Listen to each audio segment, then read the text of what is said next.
Gain the latest news from our experts in the field straight to your hands. Sign up for our weekly tech service where we provide quick and to-the-point videos, shot on site to help you plan your planting day, know when to scout and which diseases are present in your area, become aware of upcoming tech and new seed options, precisely time fungicide, insecticide, and chemical application for best financial returns, and much more. Every choice you make as a farmer matters on the field. With more information on hand, the better agronomic decisions you can make, keeping your ROI high, yield strong, and soil healthy for the long haul. Sign up is free and easy. Simply text the word JOIN to 844-843-9247. Cancel anytime by texting the word STOP. It's just that easy. No spam, just helpful information shared once a week. Stay in the know with Liqui-Grow.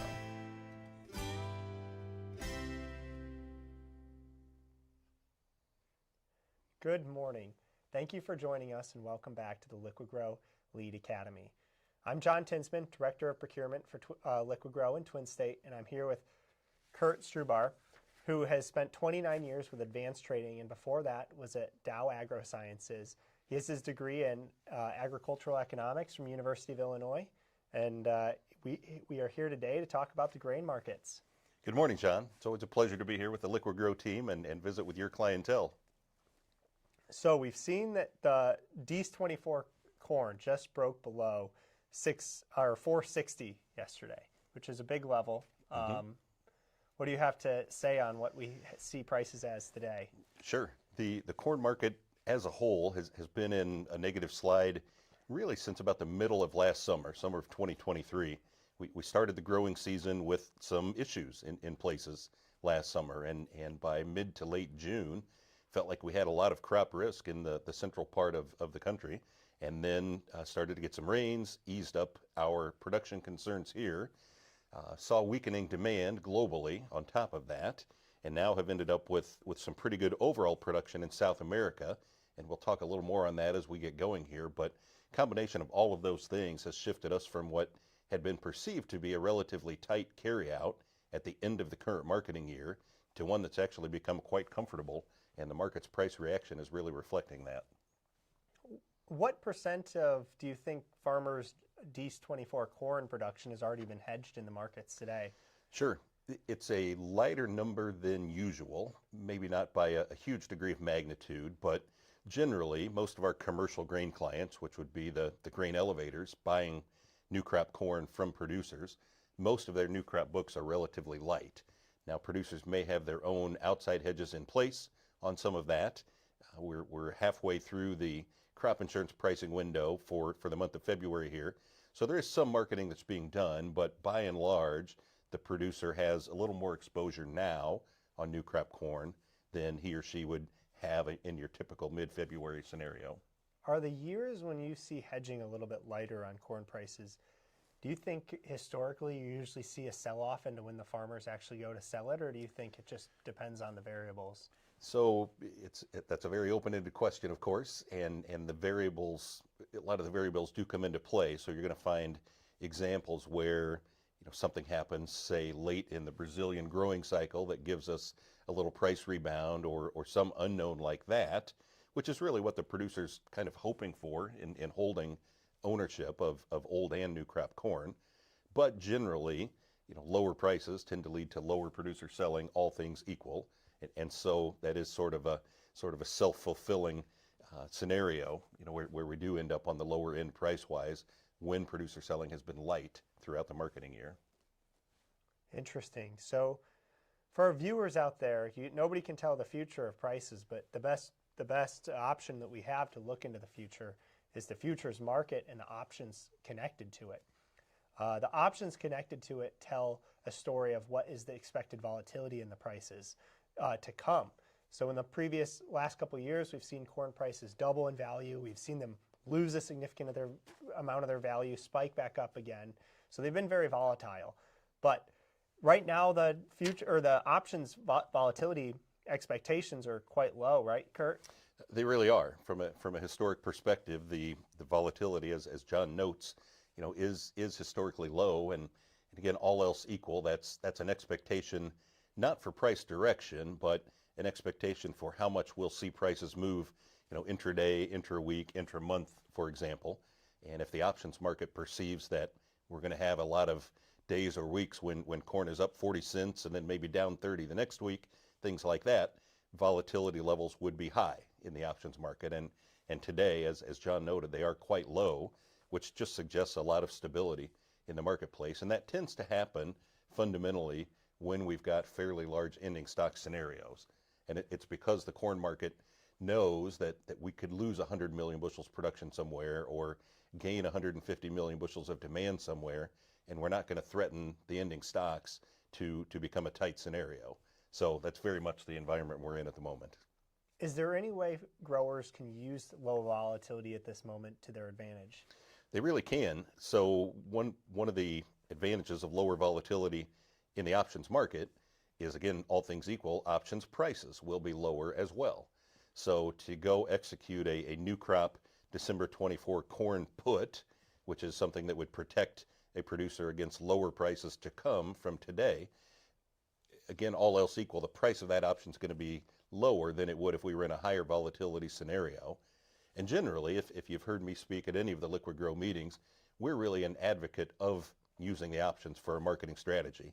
And the reason is we like to be distant from a scenario where we're trying to predict what corn prices are going to do. I don't want to sit here today and say, hey, we're bullish $1 on new crop December corn, or we're bearish 50 cents on new crop December corn. I'd rather use an option strategy to protect ourselves against downside risk, but still fully have that exposure to the upside should we get some kind of a surprise, whether it's bad production in South America on the later corn crop there, or a planting issue here in the U.S. 2 months from now. Those kinds of things is why we still like to be a participant in the market, but using that put option to protect the downside is something we really advocate. So with falling prices, do you think it's time to reconsider what we think corn acres planted is going to be? Or do you think it hasn't gotten to a level where we're going to take out some swing acres? So that's a great question. Corn acres last year, the 2023 crop, were relatively high compared to beans, and it's obviously not a perfect one-for-one substitute, corn acres versus beans. It may be that way here in eastern Iowa, western Illinois, central Illinois, where I'm from, where we don't have a lot of other crops that we plant. But in some of what I would call the swing states, we'll see things like cotton acreage, wheat acreage obviously come into that mix. But to get back to the core of your question, there have been a lot of expectations for corn to lose some acres anyway in the 2024 season. The USDA is in the middle of what they call their Ag Outlook Conference, and they released some preliminary acreage numbers as a part of that. And they were forecasting, I believe it was just under a 3 million acre decrease in corn. We'll get the official farmer survey number at the end of March for that figure. So I do think we are losing some corn acres relative to a year ago. I don't know, if current prices will lead us down that road further, potentially taking corn acres below 90 million acres as we come into the growing season. Looking at university data for the big production states of Iowa and Illinois, both of those do show soybeans with a slight profit advantage relative to corn. So again, I do think we'll see some swing there.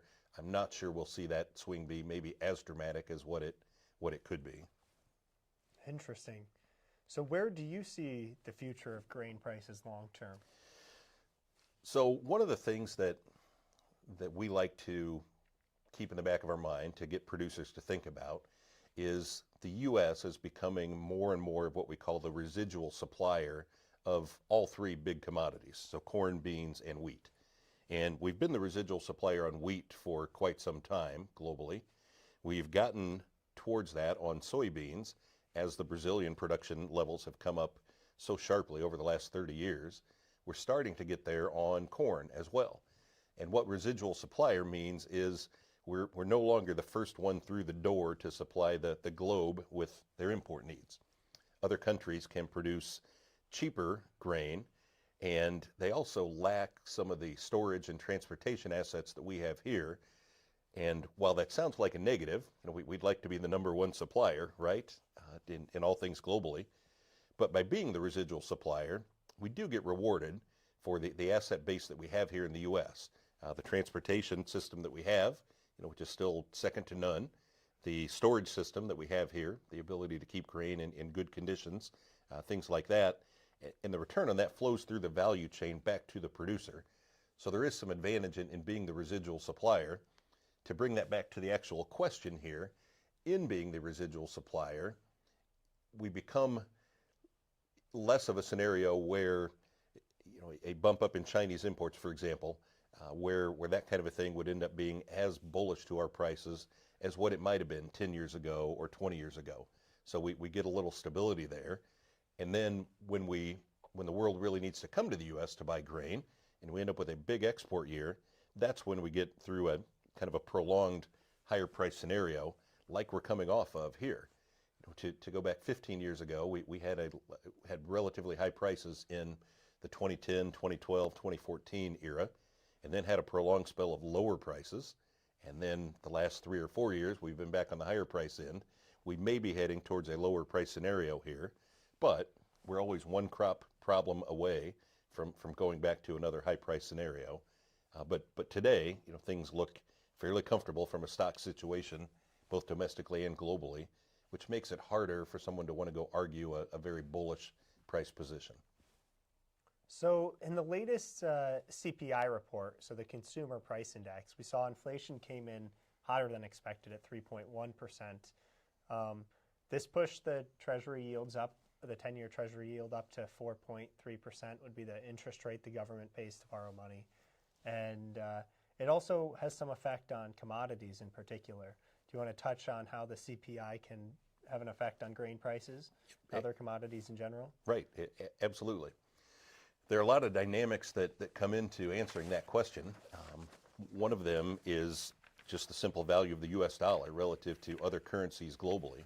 So again, all things equal, being an analyst, commodity broker, economist, use the title you want, we like to say all things equal a lot. But all things equal, a stronger U.S. dollar is bearish on U.S. commodity prices in U.S. dollars. And think of it in this sense, if the Chinese were to come and buy U.S. beans and the U.S. dollar appreciated by 10% against the Chinese currency, again, all things equal, to use that phrase, our beans just got 10% more expensive for the Chinese. And so if you have a global equilibrium price and the dollar changes in value to the high side, that would mean the commodity prices tend to go a little bit lower. And so when that inflation number came out and the likelihood of an interest rate cut became less, at least in the near term, that raised the U.S. dollar and commodity prices took a negative turn from that. It also, going back to the residual supplier type scenario, higher interest rates make it harder to carry and hold on to commodities. And that's certainly a dynamic that we see here, but to the extent that's happening globally as well, it tends to lead to more aggressive selling by some of our export competitors than it does immediately out of the U.S. Interesting. And do you have any unique takes on the soybean market today? So the soybean market over the last 2 months or so has been largely driven by expectations of production in South America. And we tend to focus on Brazil because it's by far the largest producer in South America. And Brazil had some early crop problems. They had a lot of dryness in their central and northern producing areas. They actually had really good weather in their south, the historic soybean producing area there, and that good weather continued into Argentina. So those areas had advantages. But the central and northern part of Brazil really suffered under the dryness there. And I think the original expectation for Brazilian production of soybeans in 2024 was about 165 million metric tons. And the equivalent of the USDA in Brazil released a number last week at 149 million metric tons. So a drop of 16 or 17 million tons from what had been expected. The USDA is a little more optimistic there, but point being, at one point we thought they would have a record crop by a large margin. That's been tailed back, but it's important to note that that's Brazil specifically. Argentina looks like they have a nice rebound in production from a year ago levels. The smaller producing countries down there, Paraguay, Uruguay, for example, look to have good production as well. And so net of all that, South American supplies compared to a year ago at this time are still up fairly sharply. And that's really been a pall, I guess, over the soybean market here in the U.S., seeing that kind of competition. And we're really seeing those cheaper offers come out globally out of those countries to export soybeans. And it's forced our own soybean market a little lower to try to compete with those export prices.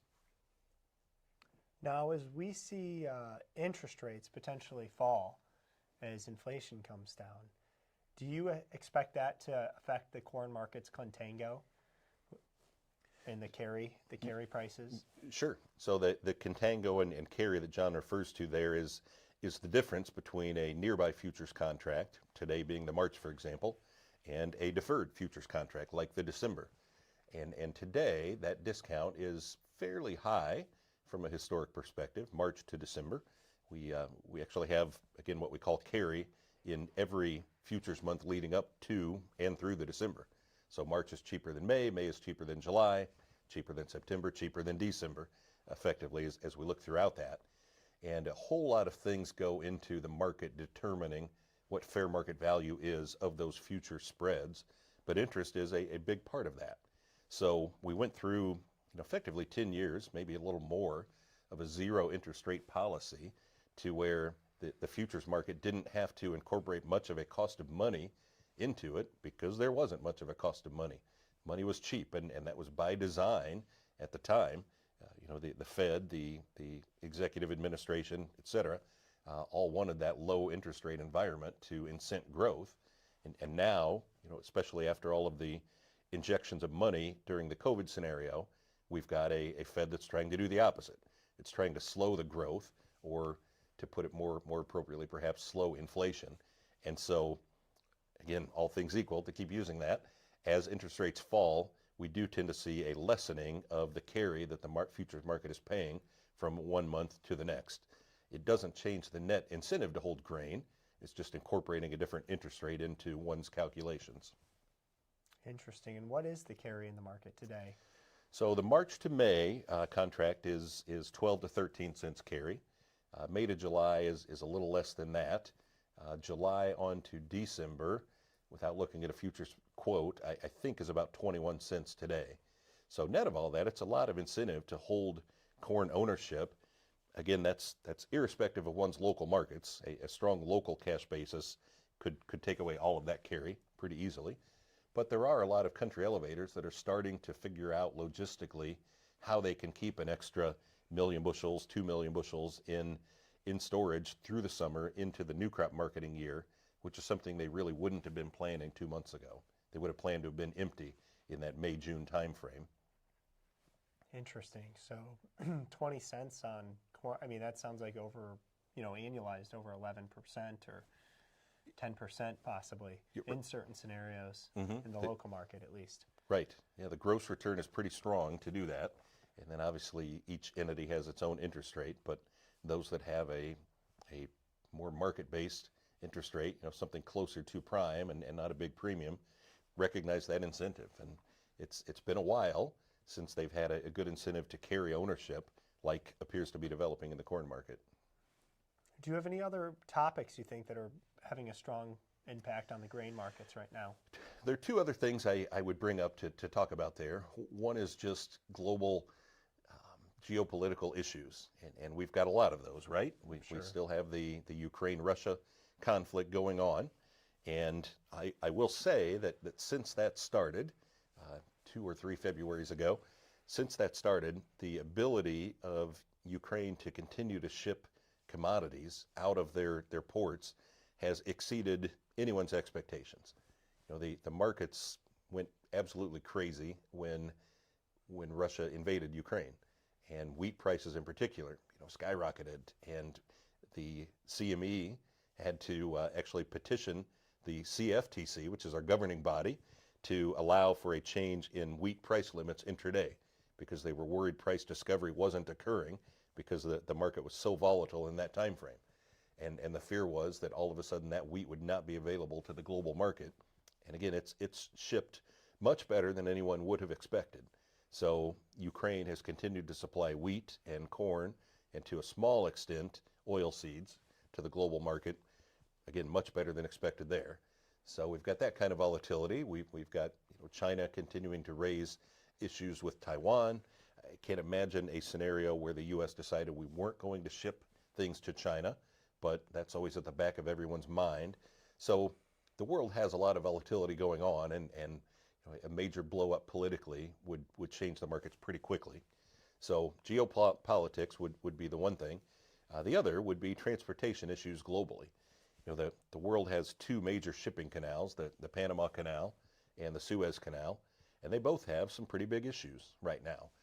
In the Panama Canal's scenario, the issue is low water. Most of you, I'm sure, are aware that the Panama Canal is not a flat canal from ocean to ocean.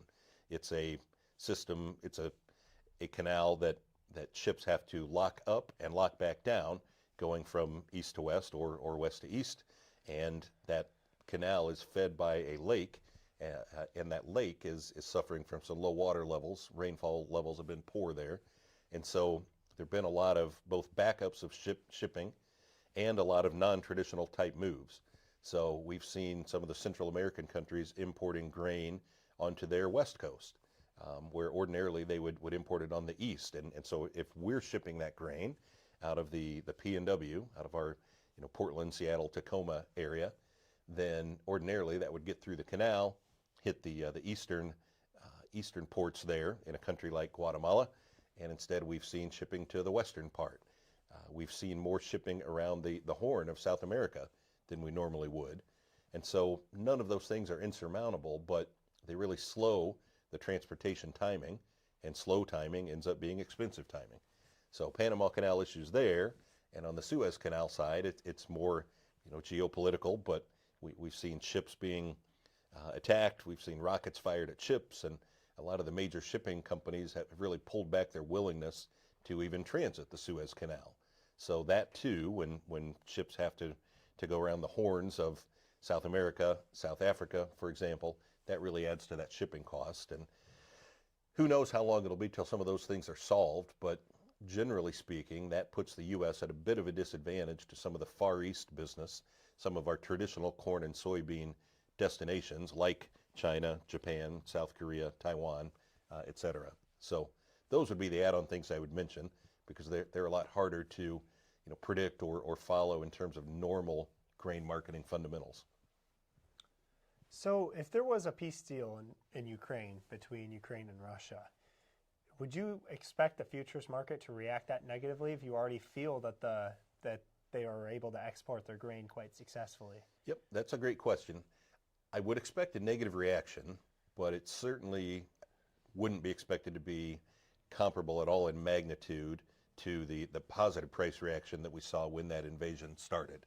And part of that is because the results have been so good on Ukraine's ability to ship. But it would add a confidence to the world market, both in their ability to ship what they have and their ability to get back to more normal production levels. So we haven't seen the sharp cut in production that had been feared out of Ukraine, but we have seen a cut in production, and that's mainly an acreage loss in some of the most conflicted areas. Interesting. And there doesn't seem to be any effect on the grain markets from the issues that are happening in Israel and Palestine right now? At a high level, I tend to say no on that. We haven't necessarily seen a loss of an export destination or a lot of increased buying from any entity globally related to that. One could make a bit of an argument that maybe some of the Suez Canal type issues may be supported by some of the same entities that have supported other pieces of that conflict. That's more of a geopolitical statement for someone from that angle, but by and large, I don't think that's had a huge impact on the grain markets. And how do you expect the U.S. Election coming up in 2024 to affect grain? Are there any policies out there that could have a either big benefit or big detriment to our growers? Sure, that's a great question. Two angles that I would take on that. One from a more immediate perspective in ag policy. we've got a lot of support historically for the biofuels, and whether that's continuing the renewable fuel standard for the ethanol side of things, continuing some of the carbon policies that support the renewable diesel and biodiesel markets, and then from a newer technology perspective, the support of sustainable aviation fuel, SAF. Those are all political type things that could change under a different administration or a different, more appropriately, a different Congress, things that would be at risk of changing. So that's one. And I don't know that the executive branch, I don't know that either side has given a big push on either of those things. So I can't say that one candidate would be a bigger deal in relation to one of those than the other. The other thing I would mention is just, in ag trade, we generally support a free trading environment. There has been, varying rhetoric about tariffs, both on the import side or retaliatory tariffs on the export side. Those are always a bit concerning on the grain market, but I don't think the immediate election results would have a big impact on that. It's just if some of those things do get implemented. Excellent, excellent. Well, is there anything else we should touch on today, Curt? That's a great question. I hope everybody has a safe spring, a good growing season this summer. Again, while I probably didn't give the most bullish outlook here today, things always look the most negative when prices are at the low end of a scenario. So we'll see. There's still plenty of time for something to change globally, and from a revenue and marketing standpoint, we'd like to see that. We like the farm income to be strong and the ag economy to be strong. So there's always uncertainty in ag and grain marketing, and we need to embrace that as participants. So thank you. Well, thank you for joining us today. I want to remind everybody that we have a lead in-person event that Curt and I will both be at on February 20th at 9 a.m. at the Waterfront Convention Center in Bettendorf. So we look forward to seeing you there, and thank you again for joining us. Thank you.